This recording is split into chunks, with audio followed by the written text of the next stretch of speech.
Mythes et complots avec Christian Page. Christian, bonjour. Salut Benoît. C'était pas nécessaire de t'habiller en chupacabra pour venir faire ta chronique. Comment tu fais? Tu sais que le Journal de Montréal a fait cette semaine une série d'articles où il parle, parce que bon, c'est le jour de l'Halloween, donc j'ai décidé de prendre 3 sujets qui sont dans le ton, bien sûr. Bonne idée. C'est concept, dira-t-on. Absolument. Alors, depuis quelques jours, le Journal de Montréal nous a présenté une série d'articles où on parle de maisons qui ont été marquées par des drames épouvantables et qui ont trouvé de nouveaux propriétaires. Et là, ben, évidemment, il y a toutes sortes de rumeurs associées à ces maisons. Dans un premier temps, est-ce qu'on achèterait une maison où un crime ou un drame semblable s'est produit? Et ensuite de ça, comment on gère ça?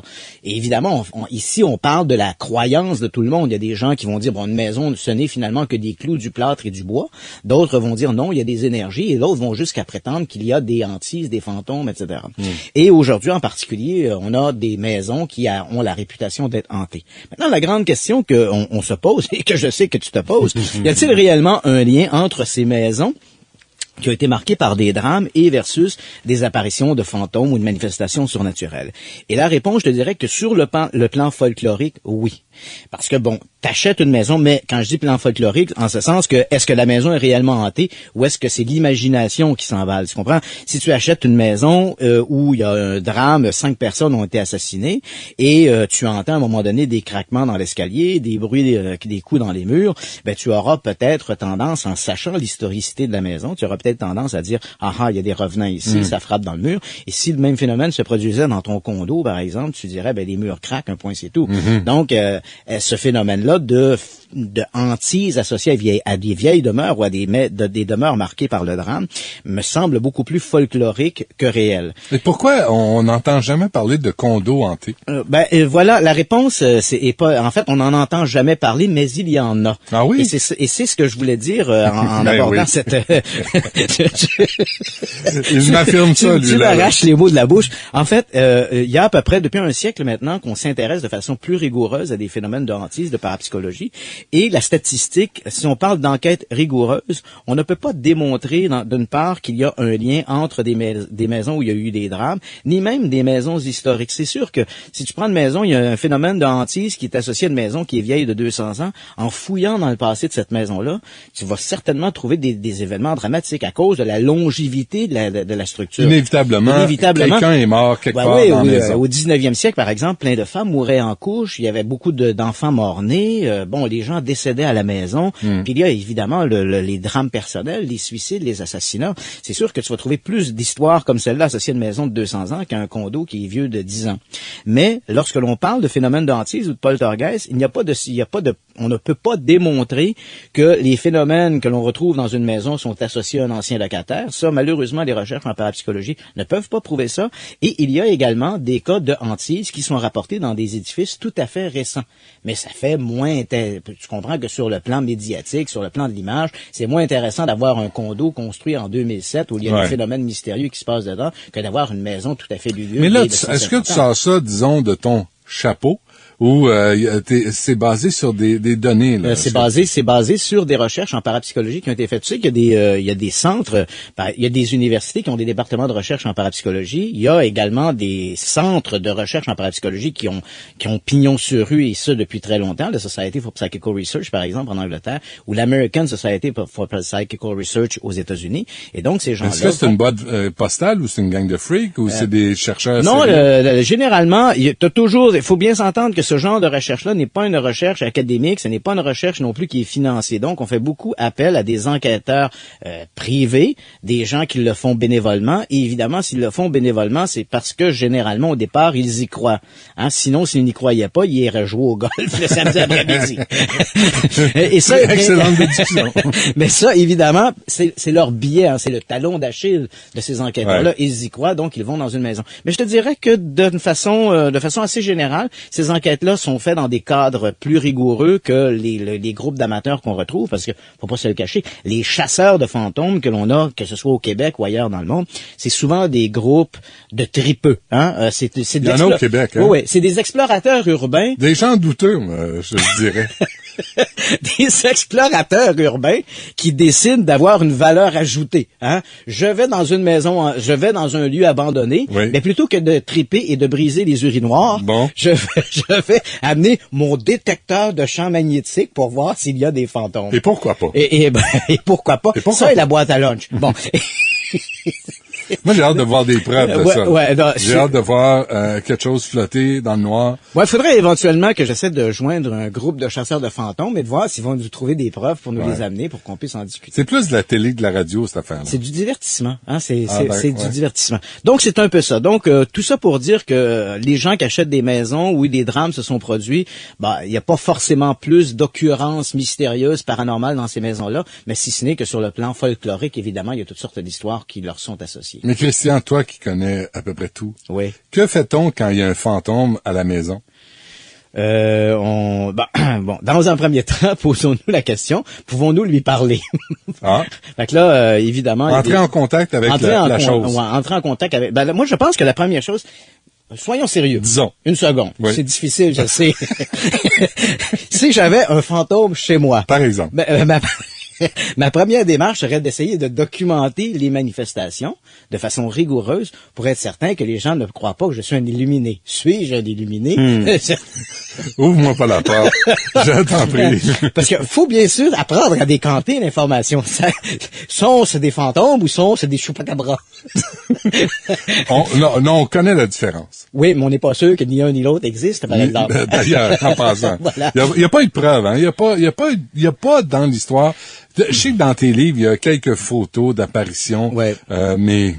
Écoute, Benoît, si on essaie réellement là, de retourner à la base de ce travail-là, la seule chose que l'on peut dire, c'est que la phénoménologie, elle est bien réelle. Donc, c'est ça le grand mot, la phénoménologie, le phénomène. C'est-à-dire que on a des événements qui se produisent. Donc, au mieux, dans une maison, j'aurai peut-être des courants d'air froid, des courants d'air chaud, des coups frappés dans les murs, des craquements dans des escaliers, peut-être aussi des objets qui vont se déplacer d'eux-mêmes, des meubles qui vont bouger. Ça, on a un ensemble de phénomènes comme ceux-là qui ont été bien documentés et pour lesquels on n'a aucun doute de la réalité de l'événement. Mais dont il n'existe aucune preuve. Tu peux pas arriver puis dire, regarde ça, là, on le voit bouger. Oui, non, il y en a. Moi-même, j'en ai filmé de ces objets-là qui bougeaient. Pourquoi tu les apportes pas? Je les ai montrés à la télévision, j'ai présenté certaines de ces images-là. La semaine prochaine. OK, donc on va le mettre sur la page de l'émission. Donc, il y a de ces... As-tu encore les droits là-dessus? Oui. Personne ne les a volés? Non, personne ne les a volés. C'est bon, seulement les producteurs, tu sais, ils mettent la main là-dessus. Oui, toujours. Les bandits. Donc, ça a été bien documenté. Ces événements-là sont bien documentés. Maintenant, si on me demandait la mécanique derrière ces manifestations-là, je n'en ai aucune idée. Et aucun parapsychologue n'a cette prétention. Mais comment ça se passe? Pourquoi? Qu'est-ce qui fait bouger le meuble? Qu'est-ce qui fait ouvrir la porte d'armoire? Qu'est-ce qui donne le coup dans le mur? Dans bien des cas... Des tuyaux mal fixés. C'est ce que je m'en allais dire. Dans 95% des cas, on a des explications alternatives. Mais il y a un 5% de cas où ces manifestations-là sont documentées, filmées, et on n'arrive pas à comprendre qu'est-ce qui se passe. Donc, un meuble qui se déplace. Mais jamais, et ça j'insiste là-dessus, jamais on est forcé d'accepter que ce sont des revenants qui viennent de l'au-delà pour semer le trouble dans notre appartement. Là, c'est pas sûr que c'est mon oncle Albert qui revient de l'au-delà. Donc, comme l'accepter dans le sens... dans le sens, on n'est pas obligé d'accepter de se dire c'est obligatoirement ça. La seule chose que l'on peut dire, il y a une porte d'armoire qui s'ouvre tout seul, puis j'ai pas d'explication pour l'instant. Edgar Mitchell, un des astronautes de l'émission Apollo, qui s'intéressait beaucoup à la parapsychologie, on lui avait parlé justement des phénomènes paranormaux de tout genre, et Mitchell avait lancé comme ça un peu en boutade, mais qui est quand même plein de sens. Il dit peut-être que le surnaturel ou le paranormal d'aujourd'hui, c'est le normal de demain. Donc, qui sait si éventuellement, on sait, il y a toutes sortes de nouvelles voies de recherche qui sont ouvertes avec l'avènement de la physique quantique et tout ça. Peut-être qu'on va trouver des choses, des mécaniques, une sorte d'ordre dans le chaos qui va permettre éventuellement d'expliquer ou de proposer des explications scientifiques qui relèvent de la physique et non du surnaturel pour expliquer ces manifestations. Bon, quoi d'autre? Écoute, puisqu'on parle de l'Halloween, il y a quand même des mythes qui ont la vie dure, hein. On parle des sorcières. Ça, on va faire ça après la pause. OK.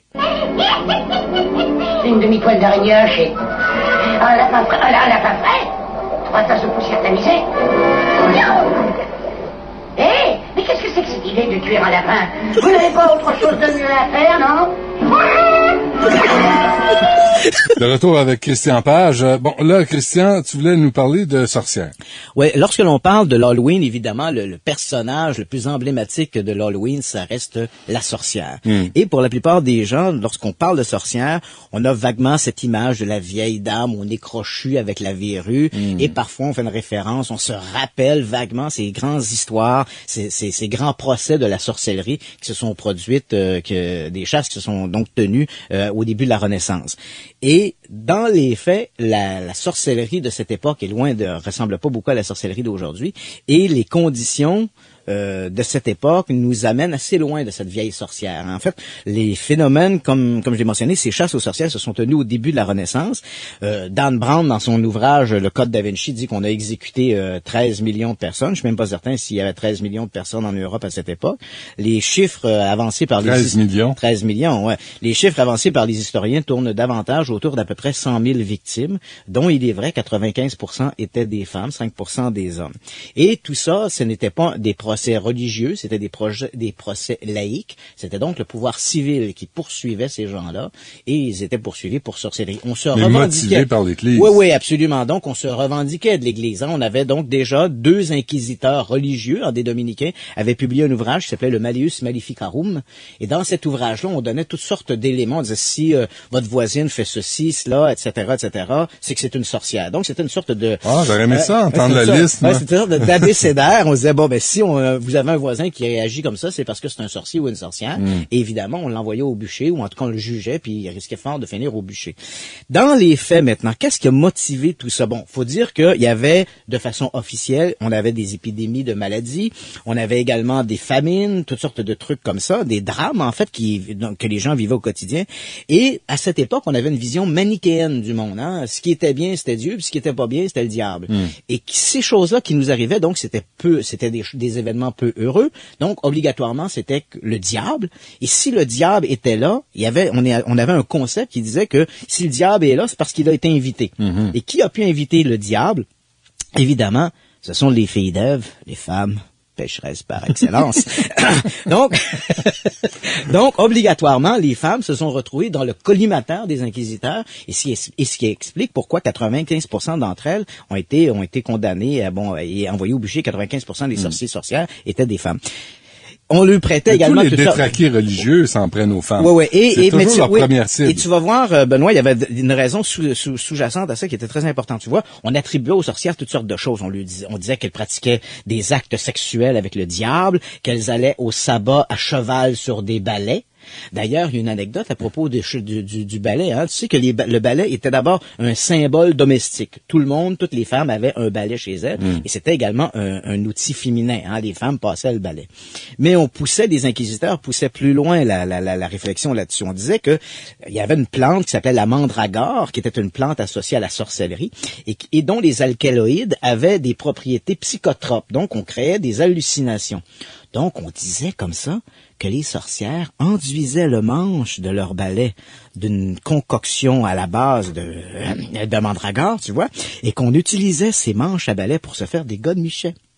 Et là, évidemment, les propriétés psychotropes de l'alcaloïde entraînaient les sorcières à voyager. Non pas physiquement, à cheval sur le balai, mais elles voyageaient quand même à cheval sur le balai. On se comprend bien. Donc, en vente à votre boutique érotique près de chez vous. Donc, il y avait tout ce concept. Là, les femmes qui t'écoutent vont dire, qu'est-ce qu'il a dit? Comment il a appelé ça déjà? La mandragore. Bon, je vais l'appeler. Donc, il y avait tout ça. Mais dans les faits, aujourd'hui, là, sérieusement, si on se recule 300 ans, 400 ans après ces événements, qu'est-ce qui a motivé ces chasses aux sorcières? La peur du diable, elle était bien réelle. On peut pas l'éliminer. Mais la peur du pouvoir féminin qui était grandissant était encore plus grande. Il faut se rappeler qu'on est au sortir de la guerre de 100 ans, et en Europe, beaucoup d'hommes sont partis guerroyer pendant que les femmes se sont organisées en petites communautés. Et ces femmes-là, elles ont pris du pouvoir. Et souvent, ce sont des femmes qui se sont réunies autour, par exemple, de la doyenne du village. Ça devient donc notre vieille sorcière au nez crochu, et qui souvent connaissait avait toutes sortes de concoctions, de l'herboristerie, tout ça. Donc, ces gens-là représentaient une menace pour l'Église. Ensuite de ça, quand on regarde les procès des sorcières, non, les sorcières n'étaient pas que des vieilles femmes. C'était très souvent de très jolies jeunes femmes. Il faut se rappeler que les juges étaient souvent des moribauds. On sortait d'un siècle de contraintes sexuelles. Et là, les juges se donnaient le droit de chercher le stigma diabolique. On déshabillait des femmes à la lumière du jour, des jolies jeunes femmes. On cherchait sur leur corps la marque du diable. Donc, tu vois, on se livrait à une sorte de perversion. Il y avait un effet de voyeurisme là-dedans. Et évidemment, le pouvoir, le diable de cette époque, le plus à craindre, était le diable testostérone. Mais tu vois, ce que tu décris là, oui. C'est ce que des femmes journalistes ont vécu à la place Tahrir en Égypte, là, aujourd'hui. Benoît, tu m'arraches les mots de la bouche. Parce que ce que je voulais en venir avec ça, c'est qu'on se dit, oui, c'est vrai, le diable, le testostérone était présent. Les hommes se sont sentis menacés par le pouvoir de ces femmes-là qui étaient grandissants, puis on les a éliminés sur des bûchers. Mais on se dit souvent que tout ça est loin, c'était il y a 300 ou 400 ans. Mais quand on oblige les YMCA à mettre des vitres givrées pour empêcher des jeunes hommes de s'émoustiller en regardant des femmes faire leurs exercices quotidiens, ou quand on oblige des femmes à porter des voiles, ou etc., on se demande dans quelle mesure on n'est pas en train de réprimer le pouvoir de décision des femmes. Au nom de la religion. Au nom de la religion, toujours. Ouais. Donc, on trouve toujours comme excuse la religion pour finalement assouvir les femmes. Et les procès des sorcières étaient un exemple frappant de ça. Le seul grand procès de cette époque-là qui est un peu différent, c'est celui des sorcières de Salem, qui est célèbre. L'un des seuls procès de sorcellerie jamais tenus en Amérique du Nord. Je l'ai visité, ça. Oui, c'est un endroit qui capitalise, à plusieurs reprises. C'est un endroit qui capitalise, d'ailleurs, sur cet aspect de la sorcière. Et les cellules, là, ouais. C'était pas grand? Non, c'était pas grand. Et c'était humide et c'était noir? Ouais, et beaucoup de ces femmes-là, d'ailleurs, sont mortes avant même d'être jugées ou d'être condamnées. C'était ou bien l'échafaud, ou tu mourrais dans ta cellule, tellement que c'était épouvantable. Les conditions de détention étaient épouvantables. Le procès de sorcières de Salem, il est différent en ce sens que ce qui a précédé les procès eux-mêmes, c'est une série de symptômes. La communauté de Salem, il y avait évidemment un aspect, de haine qui était entretenu par les villageois. Toutes les sorcières venaient de Salem-Est et les juges étaient tous de Salem-Ouest. Il y avait déjà eu un schisme dans la communauté. Donc, mais au-delà de ça, il y a eu également des symptômes. Les gens étaient malades. Les gens tombaient par terre. Les gens avaient des convulsions. Ils avaient des symptômes. Ils avaient des hallucinations. Et encore là, dans cette vision manichéenne, si c'est mal, c'est le diable, et si c'est le diable, c'est qu'on l'a invité. Donc, il y a eu ces procès qui se sont terminés par 19 exécutions. 18 personnes ont été pendues. Un autre, Gilles Corré, a été écrasé à mort sous une plaque de bois. Et aujourd'hui, les historiens croient que ce qui a précédé en fait cette hystérie collective de Salem, c'est un empoisonnement alimentaire. Les gens on parle ici d'une communauté de Quakers qui était autosuffisante. Ils élevaient leurs propres animaux, avaient leur propre culture, utilisaient leurs plantes et leurs céréales pour nourrir le bétail et pour se nourrir eux-mêmes. Or, il y avait un parasite, un champignon parasite du seigle, qui est l'ergot de seigle, et dont la consommation entraîne des hallucinations un peu comme le LSD. Comme ce seigle était utilisé à la fois dans la nourriture des animaux que dans la fabrication des farines qu'utilisait la population, il est possible qu'à la fois les animaux et la population étaient empoisonnés à l'ergot de seigle, ce qui a entraîné les symptômes, les hallucinations, et de là, évidemment, dans un contexte hyper religieux, on s'est mis à crier au diable, et évidemment, ça s'est soldé par cette hystérie collective épouvantable. Ça devait être joli, hein? Ah, ça devait être une gang de freaks comme ça, là, à crier. Mais les sorcières, c'est des vieilles histoires, là. C'est ça. Donc, on regarde tout ça. Il y a des comportements qui sont incroyables, mais on se dit que tout ça n'irait jamais en justice, et surtout pas dans notre monde occidental. Mais c'est faux. Je vais te raconter une petite histoire que peu de gens connaissent et qui pourtant est épouvantable en soi.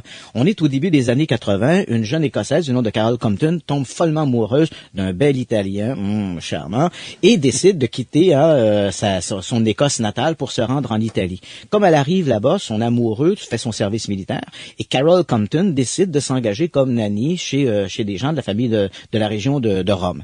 Et là, autour d'elle, les choses se passent plutôt bien au début, et puis à un moment donné, les amours battent de l'aile. Et à partir du moment où les amours battent de l'aile, le comportement de Carol Compton change un peu et curieusement, autour d'elle, des phénomènes étranges vont commencer à se produire. Des coups sont frappés dans les murs, des cadres vont tomber, vont se décrocher d'eux-mêmes, des meubles bougent sur son passage, mais tout ça reste pour l'instant bénigne. Et puis à un moment donné, Carol Compton et la famille Ritchie, parce que c'est pour eux qu'elle travaille au début, vont faire un séjour en montagne et voilà que le chalet qu'occupe Carol va être le théâtre d'un incendie. Un incendie somme toute sommaire, mais quand même le feu prend spontanément dans le chalet.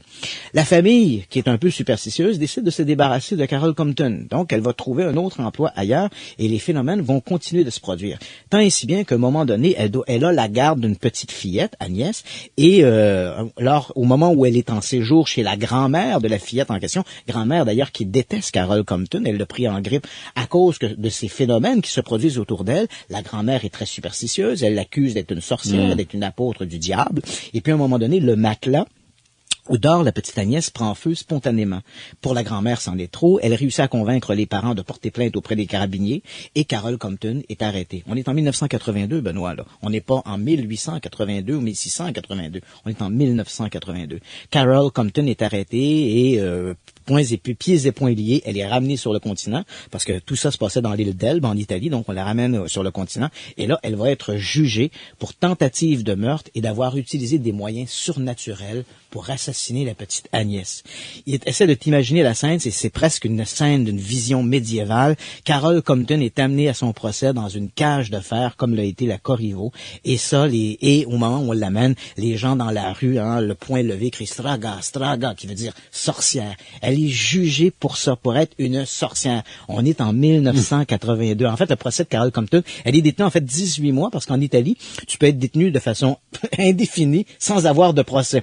Donc, Carol Compton est détenue pendant 18 mois avant son procès. Décembre 1983, sous son procès, comme je te l'ai dit, avec une odeur de soufre et une vision médiévale. Et elle sera finalement jugée non coupable pour les accusations de tentative de meurtre. Néanmoins, elle sera reconnue coupable pour le crime d'incendiaire. Et là, il y a des experts qui vont venir témoigner en disant on n'a pas utilisé aucun accélérant, le feu n'a pas été mis avec une allumette, rien. Un expert va même parler d'un dégagement d'énergie calorifique inexplicable pour expliquer le feu. Et finalement, Carol Compton va être reconnue coupable de ses pouvoirs surnaturels, elle évidemment qui nie avoir quoi que ce soit de volontaire à tout le moins dans tout ça. Et comme elle a fait déjà 18 mois d'incarcération, elle est relaxée au lendemain de son procès parce que le temps qu'on l'aurait condamné est équivalent au temps qu'elle a déjà fait derrière les barreaux. Elle quitte cette fois-là l'Italie, et on parle de l'Italie là ici, on n'est pas dans un pays du Mozambique, là, un truc comme ça d'Afrique, on est en Italie, ce même pays qui a vu naître des Léonard de Vinci, des Michel-Ange, qui a donné naissance à la plus grande civilisation de l'Antiquité. Cette même Italie, donc, va juger cette pauvre femme pour sorcellerie. Et après le procès, Carol Compton va retourner en Écosse. Je l'ai rencontrée une fois. Elle vit maintenant dans le sud de l'Angleterre. Elle est mariée, a des enfants. Et évidemment, pour elle, cette expérience-là a été très traumatisante. Et ces phénomènes mystérieux qui se produisaient autour d'elle, donc les cadres qui se décrochaient, les meubles qui bougeaient, et surtout ce pouvoir mystérieux de créer des incendies, pouvoir que Stephen King avait baptisé la pyrokinésie dans son roman Firestarter. C'est lui qui avait lancé cette expression-là. Donc, ces phénomènes de pyrokinésie ne se sont jamais reproduits. C'est un phénomène qui reste pour l'instant un peu mystérieux, mais tout ça pour dire que faut faire attention, la stupidité n'était pas l'apanage des gens du Moyen-Âge ou de la Renaissance. Encore aujourd'hui, quand on est face à l'inexplicable, souvent les imaginations s'emballent et le spectre d'une sorte de fanatisme religieux n'est jamais très loin. Est-ce qu'il y a des sorcières au Québec aujourd'hui en 2012? Oui, les sorcières d'aujourd'hui se sont regroupées maintenant sous l'appellation... OK, OK, tu vas te mettre les pieds dans les plats. Merci, Christian Page. Merci à vous d'avoir été là. On fait ça demain de midi. Au revoir.